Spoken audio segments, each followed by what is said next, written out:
Game Freak is known for basically developing one thing, mainstream Pokemon games, and they do a pretty consistently great job of creating that one single thing. But I often find their most interesting games to be their rare titles that don't involve pocket monsters, which tend to be quirky, joyful, mechanically weird, and extremely intriguing. And the game I'm looking at today, Dozer, is certainly not an exception to that rule. In the game, you play as a young girl named Jill, who has taken over leadership of a gang of bandits after her father was put in the hospital by a rival gang, which you respond to by driving the eponymous Dozer straight into their base and then chasing them all around the city. In short, the story makes almost no sense. It involves magical diamonds, robots, and a bunch of other completely random elements that you can pretty safely ignore. Where the game's fun lies is in its gameplay. While it shares a lot of its core ideas with a ton of other side-scrollers, Dozer's unique drill mechanics go a long way towards making it feel like a different beast entirely. And that's because the game is entirely built around that drill. It's your only combat weapon and your primary method for solving navigation puzzles. And it also introduces a level-specific progression to the game. The drill is capable of having up to 3 gears, each of which offers a higher level of damage that allows for a longer duration of use. And it also adds a sort of Metroidvania-esque mechanic to it, but localized to an individual level, where you need to collect all 3 gears in order to get through pathways that require a certain level of drill.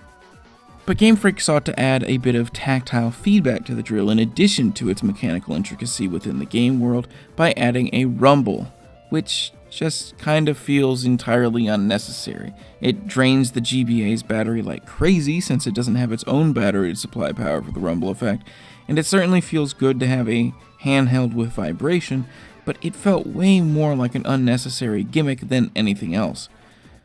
While a lot of Dozer is a really nice change of pace for Game Freak, they did sadly bring over one of the most irritating parts of their other games, endless tutorialization.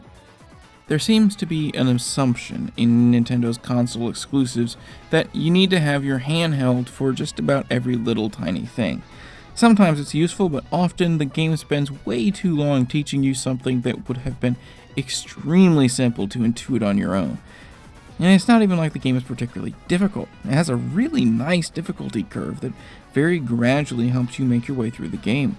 So, while I'm not saying that the game does not get relatively difficult by the end, I never really felt that my abilities were challenged. And that's kind of what you want.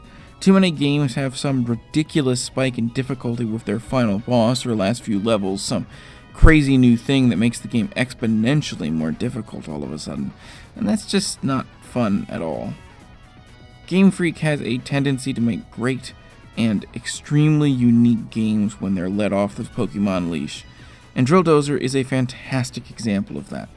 Extremely well tuned with just the right balance of familiarity and uniqueness in its mechanics, a game that makes great use of both the assets and limitations of the platform it was designed for, and just a kinda all-around well-built, great playing game.